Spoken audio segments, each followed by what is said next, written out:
오늘 함께 보실 성경 말씀 구약성경 열왕기하 6장 1절에서 7절까지 말씀입니다. 열왕기하 6장 1절에서 7절 말씀 우리 함께 봉독하겠습니다. 선지자의 제자들이 엘리사에게 이르되 보소서 우리가 당신과 함께 거주하는 이곳이 우리에게는 좁으니 우리가 요단으로 가서 거기서 각각 한 제목을 가져다가 그곳에 우리가 거주할 처소를 세우사이다 하니 엘리사가 이르되 가라 하는지라. 그 하나가 이르되 청하건대 당신도 종들과 함께 하소서 하니 엘리사가 이르되 내가 가리라 하고 드디어 그들과 함께 가니라. 무리가 요단에 이르러 나무를 베더니 한 사람이 나무를 벨 때에 쇠도끼가 물에 떨어진지라. 이에 외쳐 이르되 아 내 주여 이는 빌려온 것이니이다 하니 하나님의 사람이 이르되 어디 빠졌느냐 하매 그곳을 보이는지라. 엘리사가 나뭇가지를 베어 물에 던져 쇠도끼를 떠오르게 하고 이르되 너는 그것을 집으라 하니 그 사람이 손을 내밀어 그것을 집으니라. 아멘. 옛날 옛적에 한 나무꾼이 산으로 가서 나무를 찍다가 잘못해서 도끼를 연못에 빠뜨렸습니다. 할 수 없이 울고 있자니 연못 속에서 백발이 성성한 노인이 짠 하고 나타나서 금도끼를 보여주고 그리고 묻기를 이 도끼가 내 도끼냐 하고 묻습니다. 하지만 정직한 나무꾼은 아닙니다. 제 도끼는 쇠도끼입니다 하고 대답을 하죠. 그러자 노인은 다시 물속에 들어갔다가 나오더니 이번에는 은도끼를 가지고 와서 나무꾼에게 묻습니다. 그렇다면 이 은도끼가 너의 도끼냐? 그리고 나무꾼의 대답은 아닙니다. 제 도끼는 오래되고 녹이 슬어 있는 쇠도끼입니다 하고 대답을 하죠. 이에 노인은 나무꾼의 정직함을 칭찬하면서 결국 금도끼, 은도끼, 쇠도끼를 다 주었습니다. 우리가 잘 알고 있는 이 이야기, 근데 이 이야기는 우리나라에만 전래되는 동화가 아니라고 합니다. 서양에서도 주전 수백 년 전부터 전래되는 이야기라고 하는데 특히 주전 6세기경에 헤르메스와 나무꾼의 이야기라는 이야기가 대표적입니다. 이 나무꾼 이야기는 그 외에도 리투아니아, 프랑스, 캐나다, 중국 등에서도 나타나고 그리고 우리나라를 비롯해서 베트남, 일본 등에서도 전래되는 동화 이야기라고 합니다. 그리고 우리가 아주 잘 알고 있는 이솝 우화에도 등장하는 이야기가 바로 금도끼, 은도끼 이야기라고 하는 것이죠. 근데 이 유명한 이야기가 오늘 우리가 읽었던 성경에도 등장을 합니다. 조금 상황은 다르긴 하지만 저는 오늘 성경의 이야기를 통해서 잃어버렸던 쇠도끼에 대한 이야기를 한번 하려고 합니다. 본문은 북이스라엘의 시대적인 배경으로서 그리고 극악한 왕으로 손꼽히는 아합 왕이 죽고 그 아들 여호람이라는 왕이 다스릴 때였습니다. 선왕인 아합 왕에게는 그 유명한 사악한 왕비 이세벨이 있었죠. 성경은 이세벨이 우상숭배를 들여오고 하나님의 선지자들을 닥치는 대로 죽이고 핍박했다고 말하고 있습니다. 대표적인 사건이 엘리사의 스승이었던 엘리야, 그리고 이세벨이 데리고 왔던 아합과 아세라의 선지자들 850명 간의 대결이었습니다. 그렇게 아합과 이세벨 그리고 엘리야라고 하는 한 세대는 끝이 났지만 여전히 선지자들에 대한 탄압이 이어지는 중이었고 지금 왕위에 있는 아합의 아들 여호람 역시 사악한 왕이었습니다. 그럼에도 엘리사 같은 선지자들은 담대하게 하나님의 말씀을 전했고 또 제자들을 모아서 말씀을 지속적으로 가르치고 있었습니다. 이런 선지자 학교가 길갈과 베델과 여리고 등지에 있었다고 성경은 기록하고 있습니다. 이런 상황 속에서 오늘 본문처럼 그들이 장소가 비좁아져서 더 넓은 공간이 필요하게 되었다는 이야기는 아주 특이한 이야기일 수밖에 없습니다. 아마 엘리야와 엘리사가 당시 민족의 신앙 부흥을 일으키기 위해서 상당한 노력을 기울였던 결과일 것이고 그리고 또 하나님께서 이스라엘 백성들에게 영적인 등불을 끄지 않으려고 하시는 은혜를 베푸셨다라고 볼 수 있겠죠. 이런 암흑기에 목숨을 걸고 하나님을 섬기는 그 선지자들, 그리고 그 선지자를 따르는 제자들의 믿음이 얼마나 훌륭하고 대단한 것이었겠습니까? 그런데 열왕기서에 등장하는 선지자의 제자들이란 사람들이 의외로 그렇지가 않습니다. 어리석고 믿음이 없는 데다가 좀 미련해 보이는 모습도 보입니다. 엘리사의 스승이었던 엘리야가 하늘로 승천한 뒤에 엘리사의 만류에도 불구하고 제자들이 스승의 시체를 찾겠다고 50명이나 나섰습니다. 그 50명이 사흘 밤낮을 엘리야를 찾아다녔지만 빈손으로 돌아오게 되었다는 이야기가 열왕기하 2장에 기록되어 있습니다. 하나님이 엘리야를 하늘로 데려가시고 그를 승천시키셨다는 것을 믿지 못했다는 것이죠. 엘리사 곁에서 가장 많은 신앙교육을 받았을 것 같은 게하시라는 제자조차도 물질에 눈이 어두워서 병이 나은 나아만 장군에게서 엘리사 몰래 재물을 빼돌리다가 들킨 일이 있었습니다. 어떻게 보면 열왕기서에 나오는 선지자의 제자들이나 그리고 신약 성경에 등장하는 예수님의 제자들, 그리고 지금 이 시대를 살아가면서 예수님을 따르고자 하는 우리들 모두가 나약하고 부족한 사람들일 수밖에 없다는 것을 보여주는 것 아닌가 싶습니다. 오늘 본문에서 이 선지자의 제자들이란 사람들이 거주할 장소를 옮겨서 신축하려고 하는데 이 의도가 무엇인지를 우리가 좀 눈여겨보아야 할 필요가 있습니다. 언뜻 보면 그냥 단순하게 지금 모여있는 장소가 좁으니까 좀 더 넓히자는 당연한 제안 같지만 꼭 그런 상황이라고 볼 수는 없을 것 같습니다. 마치 제자들이 늘어나서 신축할 장소가 필요하고 그리고 건물이 필요해서 열심히 일을 하다가 남에게 빌려온 도끼마저 잃어버리는 억울한 순환을 당했다. 이렇게 단순하게 오늘 이야기를 봐서는 안 된다는 것이죠.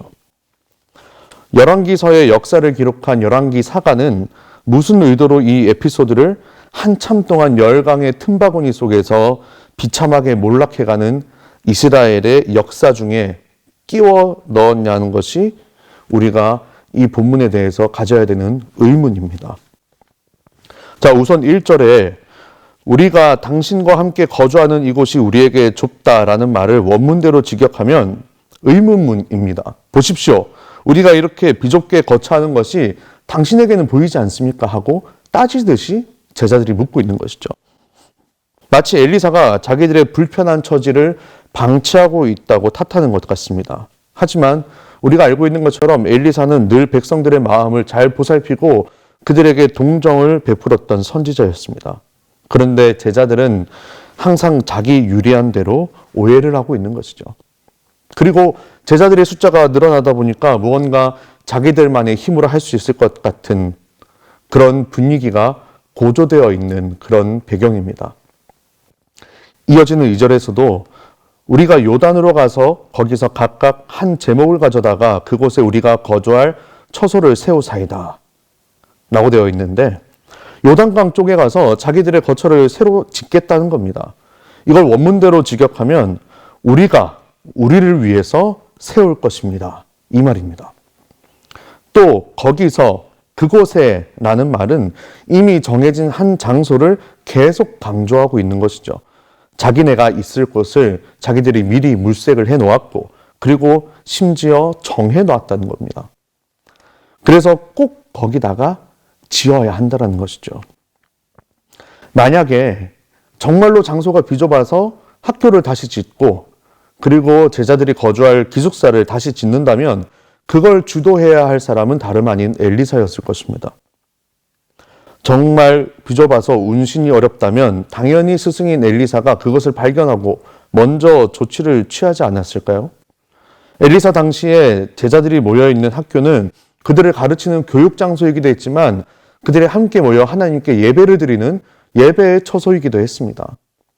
그러니까 예배의 집례자였던 엘리사와 사전에 상의도 없이 자기들끼리 다 사전에 답사도 해놓고 그리고 장소를 결정해 놓은 다음에 이제는 엘리사에게 찾아가서 결제만 하라는 겁니다. 그리고 엘리사에게 따라와서 그냥 그저 뒤나 좀 봐달라고 부탁을 하고 있는 것이죠. 3절에 보면 결국에 엘리사가 같이 동행을 하기는 하는데 엘리사에게 동행을 요청한 것도 단 한 명의 제자였습니다. 물론 거처를 편안하게 늘리려는 것, 그것 자체가 문제는 아닙니다. 그런데 지금 이스라엘의 형편이 그들이 그렇게 안일하게 장소나 넓히면서 편리를 도모할 때가 아니지 않냐라는 것이죠. 지금 엘리사의 눈에는 나라가 기울어져 가고 있는 것이 눈에 보입니다. 수많은 사람들이 하나님 신앙을 버리고 바알신을 따라서 멸망으로 가는 것이 지금 그의 눈에 또렷이 보이고 있습니다. 어떻게 이런 상황 속에서 하나님을 믿는 사람들이 그저 자신에게 주어진 일상적인 행복만 쫓아갈 수 있겠냐라는 것이죠. 그럼에도 불구하고 제자들이 동행을 요구합니다. 그리고 그 동행을 요구할 때에 엘리사의 반응이 의외입니다. 내가 가리라 하고 대답을 하는 것이죠. 때로는 우리의 의도가 좀 잘못되어 있어도 주님의 도움을 구하고 인도를 구하면 주님은 기꺼이 우리와 동행하시고 우리를 바로잡아 주실 것입니다. 주님의 도우심을 구하면서 나온 사람들 중에 빈손으로 돌아간 사람은 아무도 없습니다. 예수님의 예표가 되는 이 엘리사 또한 지금 그런 모습을 보여주고 있는 것이죠. 그렇게 엘리사가 제자들과 동행하면서 초소를 마련할 때에 기어이 사건이 터집니다.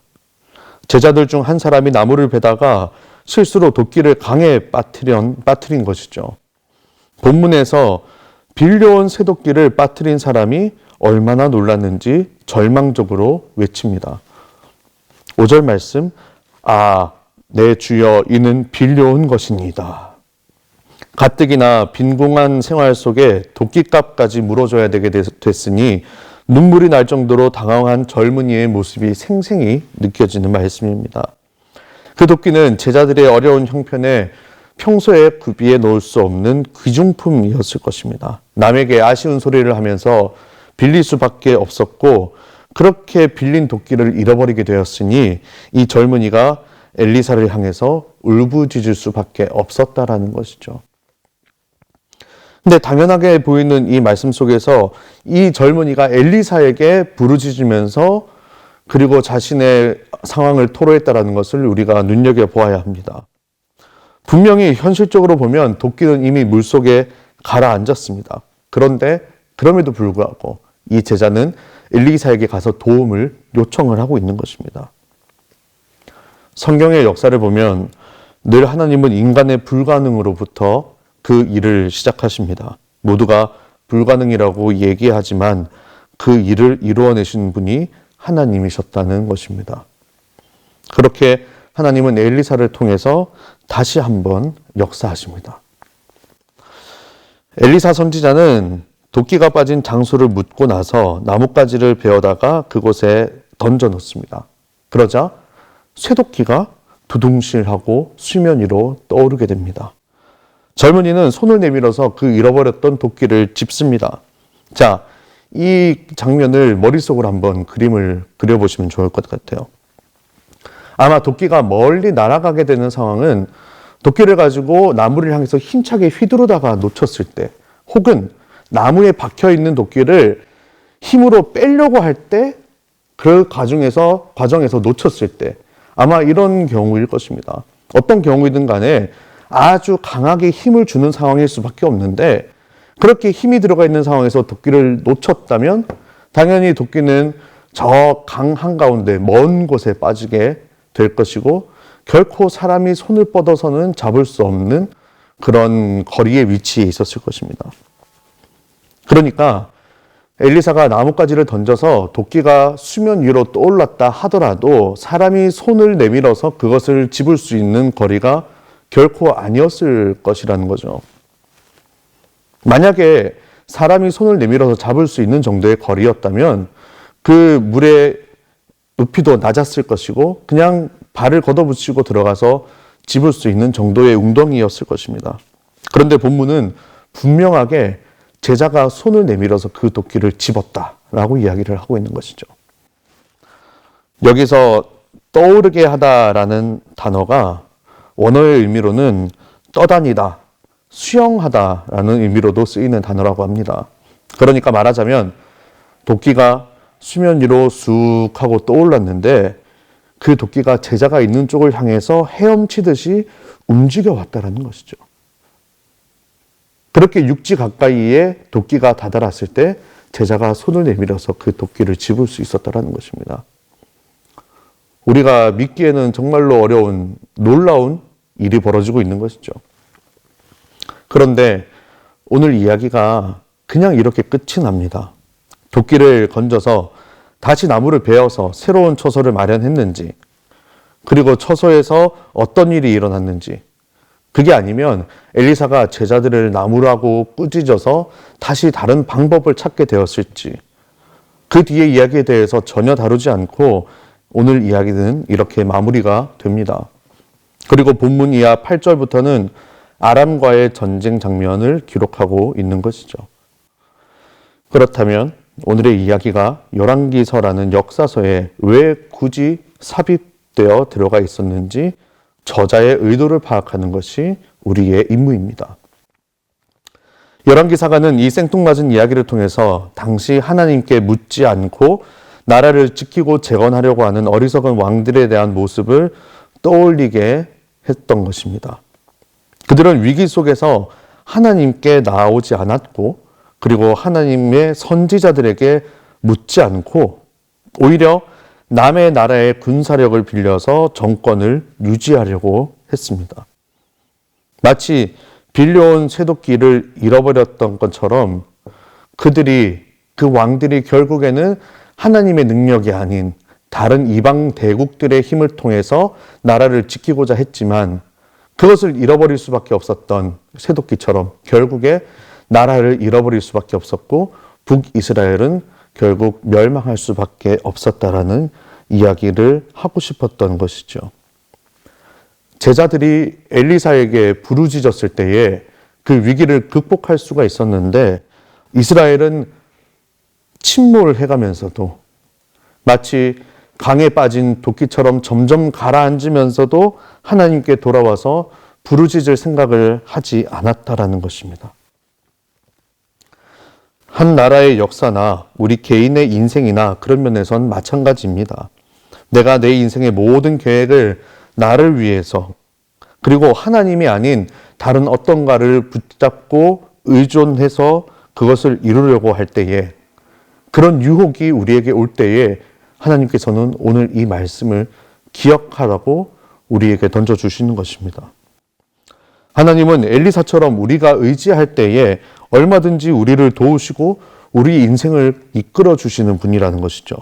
우리의 삶은 결국에 우리의 욕심대로 살라고 주어진 게 아니라는 것입니다. 또 그렇게 욕심껏 살려고 한다고 해도 잘 되지도 않습니다. 만에 하나 그것이 다 이루어진다고 하더라도 그리고 내 삶이 세상의 모든 좋은 것들로 다 채워진다고 하더라도 하나님이 없다면 그것은 복이 아니고 결국 화근이 될 것입니다. 처음 이야기했던 금도끼, 은도끼의 이야기에서 나무꾼은 산신령이 건네준 금도끼와 은도끼가 아니라 쇠도끼만이 자기 도끼라고 말을 하고 있습니다.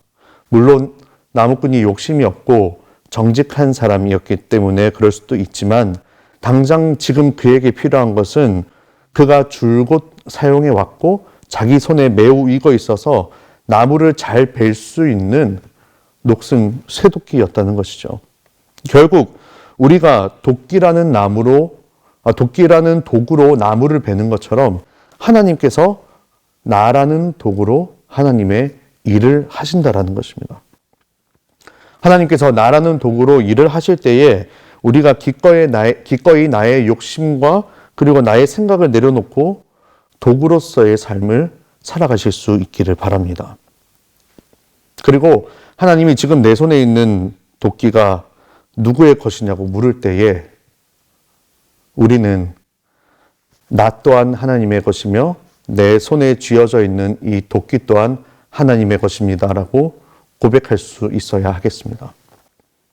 여러분들도 한 가지씩 꼭 손에 쥐고 있는 도끼가 있을 것입니다. 누군가에게는 재물이라는 도끼가 있을 것이고 누군가에게는 건강, 누군가에게는 시간이라는 도끼가 있을 것입니다. 그 도끼라는 도구를 가지고 우리가 해야 할 일은 하나님의 도구로서 하나님의 일을 한다는 것. 그것이 바로 오늘 말씀을 통해서 우리에게 가르치시고자 하는 하나님의 뜻입니다. 우리가 주님의 도구로 살아갈 때에 주님은 우리의 삶을 기꺼이 받으실 것이고 그 가운데 하나님의 일을 하실 것이며 그 기쁨이 우리의 삶 가운데에서도 충만하게 넘치리라 믿습니다. 저와 여러분들의 삶이 그런 도구로서의 귀한 삶이 되기를 주님의 이름으로 축복합니다. 기도하겠습니다. 감사합니다. 주님, 위기 가운데에서 인간의 지혜와 인간의 능력으로 그 위기를 타개하려고 하였던 어리석은 왕들의 이야기를 통해서 지금 이 위기의 시간을 보내고 있는 우리를 가르치시는 줄로 믿습니다. 코로나라는 위기, 그리고 경제 불황이라는 이 기나긴 위기 속에서 우리가 무언가를 나의 힘과 나의 능력으로 하려고 할 때에 그것이 결코 하나님의 뜻이 아님을 우리가 알게 하여 주시고 하나님이 우리라는 나의 삶이라는 도구를 통해서 일을 할 수 있도록 기꺼이 우리 자신을 내어놓을 수 있도록 주님 인도하여 주옵소서.